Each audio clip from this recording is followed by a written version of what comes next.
চাঁদা, আমার চাই চাঁদা। তুমি কি আপন নাকি পর, তুমি কি আমার দলের নাকি ফ্যামিলির, সেটা আমার দেখার বিষয় নয়, তোমাকে আমার চাঁদা দিতেই হবে। হ্যাঁ, এমনই একটি ঘটনা ঘটতেছে আমাদের দেশে, অহরহর ঘটনা ঘটতেছে। দেখুন, বাহিরে চাঁদা আদায় করতে করতে নিজের দলে, নিজের সংগঠনের নেতাদের কাছে কিংবা ঘরে ভিতরে দলের ইমেজকে সম্পূর্ণরূপে নষ্ট করার জন্য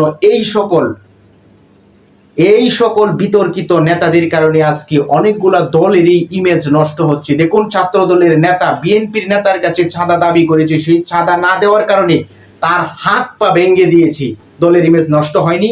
বিএনপির ভারপ্রাপ্ত চেয়ারম্যান সাহেব বারবার হুঁশিয়ারি দেওয়ার পরেও আজকে এই সকল চাঁদাবাজদেরকে সমূলে উৎখাত করতে পারা যাচ্ছে না।